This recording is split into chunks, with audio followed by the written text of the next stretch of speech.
17-year-old Austin Metcalf was killed. Anthony admits he stabbed Metcalf while both took cover under a team tent during a rain delay.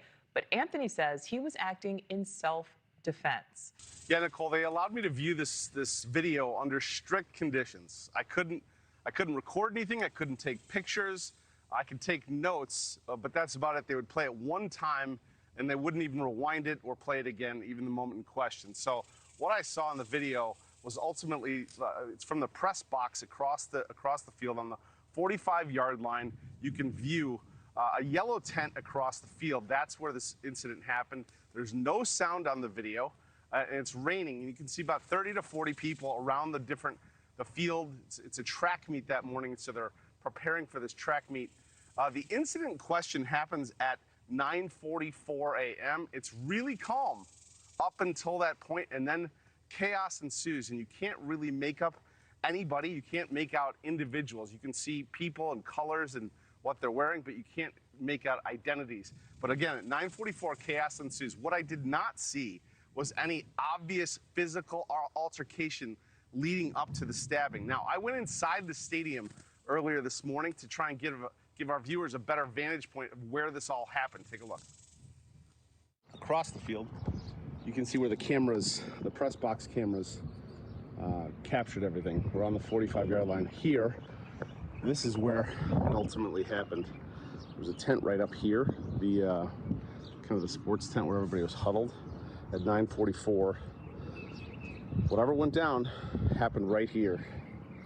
Everybody kind of took off. Now, according to police reports, Austin Metcalf and Karmello Anthony were here at this track meet. Austin Metcalf told Anthony he needed to move out from under their team's tent when Anthony grabbed his bag, reached inside, and told Austin, quote, "Touch me and see what happens." The police report states Metcalf grabbed Anthony to tell him to move. Anthony pulled out a knife, stabbed Metcalf once in the chest, and ran. Metcalf died in his twin brother's arms, and now, as of last week, Karmello Anthony indicted for first-degree murder. Nicole? Around 9:55 a.m., a sudden movement is observed at the tent, but the alleged act itself is not visible. There are a lot of moving but heavily pixelated figures at the top of the bleachers, just above the tent, and at the bottom of the tent. It appears to be sprinkling at the time. So WFFA did, that was a description of the footage that they seen. There was no pictures allowed of the video itself. Nothing was allowed, but they did show it to reporters. Heavily pixelated at the bottom left-hand corner, and it looks to be on a pole. And when I was looking at that field, it did look like you've seen poles, like various poles up. You've seen light poles, but it did look like there was other poles up that could have been cameras that weren't a part of the press box and all of that. So far as the footage and what's your thoughts on all that you just heard? Now just listening to it again, when they talking about, you really can't see what happens. And I know I just said I think the indictment came from the footage. Maybe, maybe not. Something made 12 jurors say we have enough to at least bring in an indictment of first-degree murder. Yeah. If it wasn't the cameras, then maybe we can throw the camera footage out. We haven't seen it. Like they said, they're not going to let us see it. Right. But if we're going by word of mouth or witness statements, think about where this happened at, bro. It happened under the tent full of players, teammates of the victim. Right. So they telling a story, they're going to add in things that may not be true. I'm just keeping it a buck. Maybe, maybe not, but all of them are going to be on the same page, bro. All of them going to be on the same page because they just lost a friend. Young fella lost his brother. So if we're going to go by witness statements, and it has to be the people that was right there in that same facility. of course, we know Karmello owned up to it, but he said he was defending himself. When it comes to a track meet, who's going to be there? You're going to have people from the crowd is going to, the bulk of the crowd, it's not like a big football game. So everybody's going to sit on one side. They're going to have areas on both sides sitting on one side of the bleachers. It's not like a home and away side, like a football game would be, I would think. So the crowd is going to consist of parents from both high schools because it's one high school versus another. So in that aspect, yes, the tent itself is going to be there supporting this group of people or this from this high school, but there was a rival tent as well. So as far as what police statements have been gotten from people who might not even been under either tent, I don't know as far as that aspect, who else has given a statement?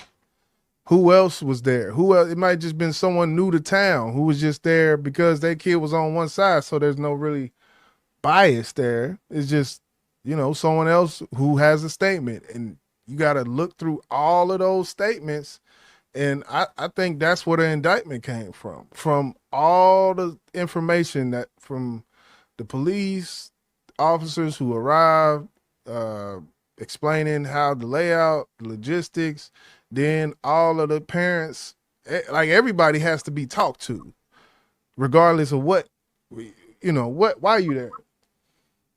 It might be a scout from a college who's coming to, and he might have gave a statement. So I don't know. I get it.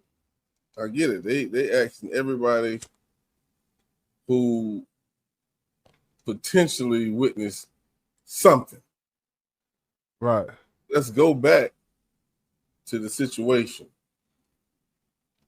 They're watching the track, what's going on the track.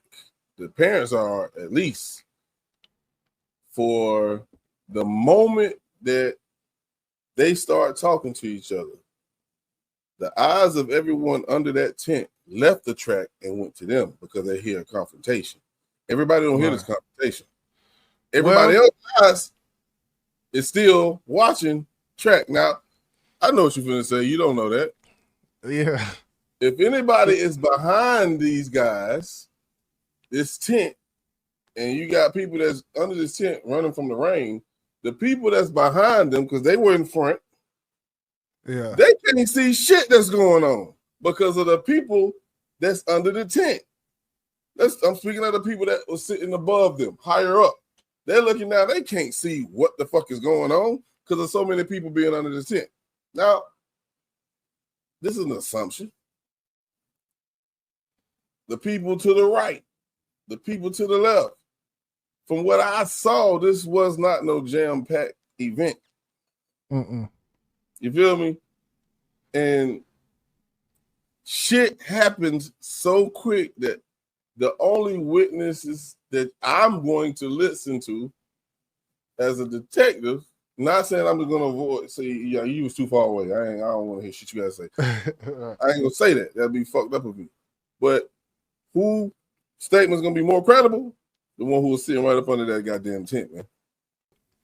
I would, I know how crowds react to back and forths.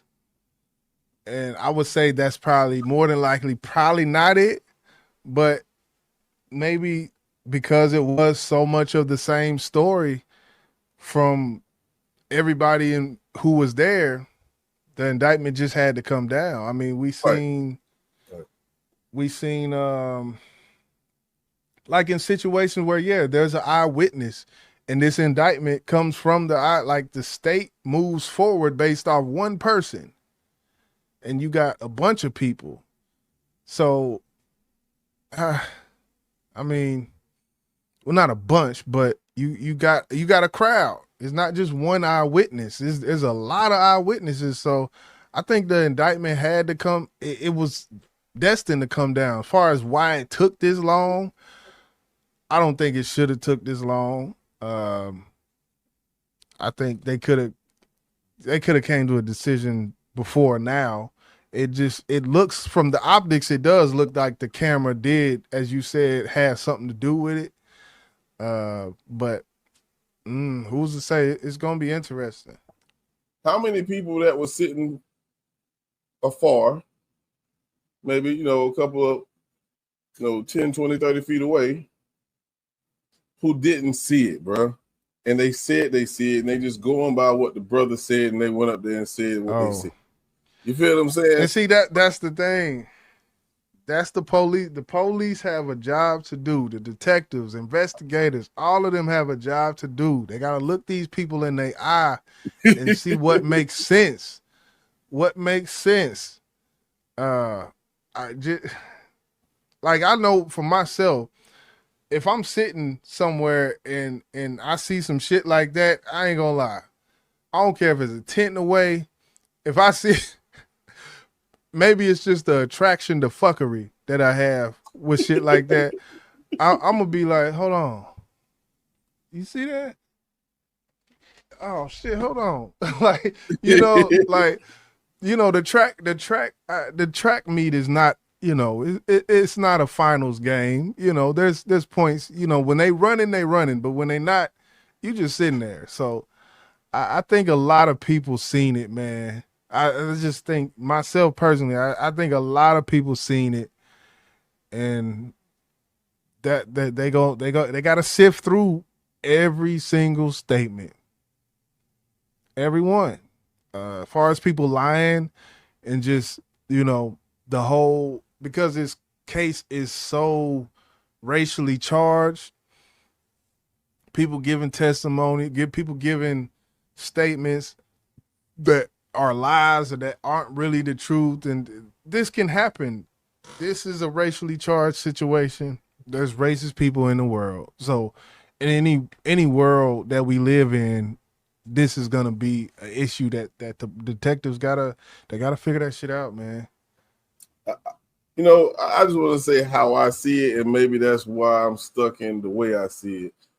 I'm envisioning the two white boys walking up, you know what I'm saying? And, one of them say something to him. He's sitting there. Now, we're at a track meet. It might be loud. It might not be. But this is what I'm seeing. We're up under this tent. He said, and the white boy said, man, you got to get up from over here. Talking in his voice. You got to get up, bro. And the black boy say, touch me and see what happens. People that sitting 20, 30 feet cannot hear this conversation, bro. That's how I'm seeing it. Yeah. And he put his hands on that boy, juked it, just that quick. Now chaos. Now people turn and look. But they didn't see what fucking happened. They just see this boy holding his goddamn chest. They see Karmello run away.